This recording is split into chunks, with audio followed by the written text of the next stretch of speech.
Jim Rotz, your old man outdoors.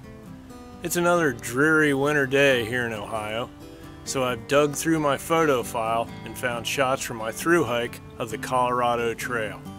This was my first long hike and just a great experience. I hope you enjoy the pictures and my recollections of what's been called the most beautiful long trail in the world. So, what is the Colorado Trail? It's a newer trail completed in 1987. The Colorado Trail runs from just south of Denver, 485 miles to near Durango in the southwest corner of the state.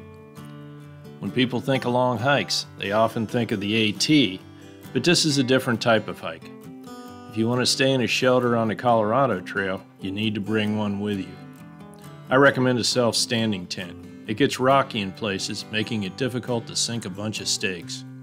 And stringing a hammock between trees is tough when you're above tree line. The Rockies are much higher than the Appalachians, with altitude issues to consider. The AT tops out at around 6,600 feet above sea level. The Colorado Trail averages 10,000. At the highest point on the trail, over 13,200, you're dealing with about 40% less oxygen than at sea level. Convenient resupplies are less frequent too. I typically went 80 to 100 miles between stops. And at least before COVID changed everything, the Colorado Trail was not the social experience that the AT has been. Many days, I was more likely to see a marmot than I was to see another hiker. All these differences make the Colorado Trail either more or less appealing than the AT, depending on what you're looking for. For me, it was great. The wildlife sightings and flower displays were amazing. The wide open vistas were incredible, day after day after day. I certainly got rain, but there was sun and blue sky at least part of every day. Going east to west, the trail starts in Waterton Canyon along the South Platte River just south of Denver. I began on the first day of summer, and wildlife sightings were almost immediate. Leaving the road, the trail starts climbing quickly, and through this stretch are a number of mountain bikers and a few weekend hikers.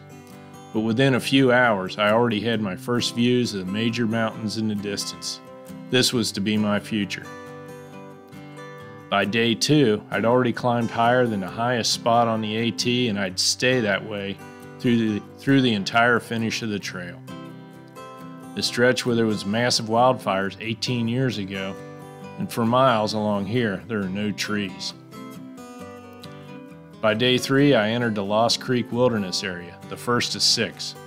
No mountain bikes are allowed, and what that meant for me is seeing almost no other people through this stretch.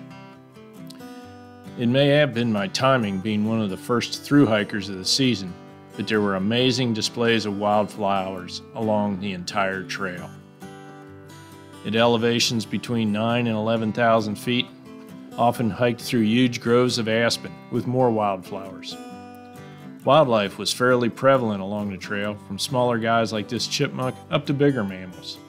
And for the first 5 days, the big mountains kept getting closer and closer. By day 6, I made it to Kenosha Pass and onto the Front Range, closing in on 12,000 feet. Starting to appreciate just why I'm one of the first thru hikers of the year. The actual crest of the pass was surprisingly free of snow as the wind kept it from piling up, but once down the other side, the wind really didn't remove it, just kind of rearranged it into drifts that I had to deal with. The trail itself is divided into 28 segments which run between access points. As these tend to be lower elevations, you regularly drop off the divide on the trail, and then of course every drop means you need to climb back up. Resupplies aren't typically that handy. Frisco, 105 miles in, was extremely so. It was a bus stop right by the trail with free service into town. Overall, I ended up resupplying there, Twin Lakes, Salida, Lake City, and Silverton. Back on the trail, I was up into the 10-mile range, topping out over 12,500, and really starting to wonder if I wasn't rushing the season at this point. At one point, I was just looking at footprints in the snow to lead me, and once they stopped, things got a little ugly, and I went over a mile based on nothing but GPS waypoints until I finally got low enough that the trail actually started to show again. But when it's not buried in the snow, the trail is pretty well marked. You can see here some rock cairns marking the trail. And even up as high as 12,000 feet, flowers galore, blooming where the snow just had to be just recently. While it was pretty, the snow did hide some dangers and got a little deep at times. But snowmelt kept all the creeks running pretty good for me. Those hiking later in the year do have some longer stretches without water that they need to deal with. But overall, the trail's very well constructed. Through the entire length of it, I only had to get my feet wet once, and that's when a bridge was out. Here's the Collegiate Mountains. They're sometimes called the Chalk Mountains due to the white granite. And there I had one of my very few dry camps. Nearly always I was able to camp near a stream or a pond. Back up near the Continental Divide, this is the view from Monarch Crest. Just a tremendous view here. It's also a big area for mountain bikers. But you do spend some serious time in flatter areas. Just looks like cattle country. And there are plenty of cows and cow pies to flavor the water. And there was not the kind of level of trail magic you would think of the AT, but what there was very well timed. Higher up there were some sheep herders along the trail, including the four-legged variety. But regardless of the elevation, the wildflowers continued. While every day had sun, I did have to deal with some regular thunderstorms, and the worst place for them were up on the high mesas when you were at or above tree line. You are often the highest thing around. Actually, I got very lucky with only one storm while I was above tree line. There is a stretch of nearly 40 miles where you're at or above 12,000 feet. And even by this time, it's the middle of July, I'm still dealing with snow and an occasional moose or two. We did have a bit of a standoff. I never realized that moose got as high as 12,000 feet. After another stop in Lake City, started into the San Juan Mountains and just unbelievable views from the Continental Divide. My highest camp in the San Juans, I was at 12.5. Did have a hard freeze there overnight. It's probably about 20 degrees despite being mid-July. I started dropping down from there about 3,500 feet down towards Silverton, and it turned into one of the prettiest valleys I've ever seen. And probably the most amazing thing is, out in the wilderness, you come up to these railroad tracks and you get to stop a train. You can stop that train, pay the conductor a few bucks, and ride that train into Silverton for your resupply. After Silverton, one more major climb and into the La Plata Mountains. But just some epic views. And then spend the better part of 2 days dropping back down to about 7,000 feet.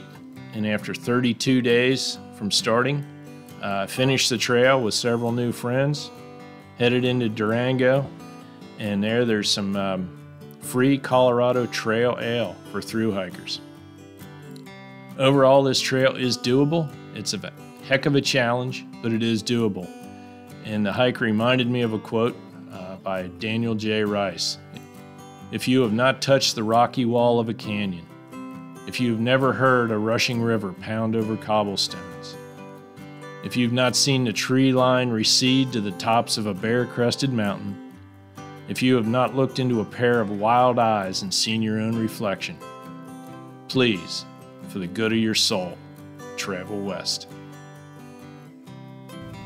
If you want more information on this particular hike, I've written a book on the journey called The Achievable Epic. It's for sale on Amazon, and I've posted a link down below in the description of the video. This book has it all: details on the hike, a gear list, my itinerary. Heck, it might even have an update on my last prostate exam. It makes the perfect Christmas gift.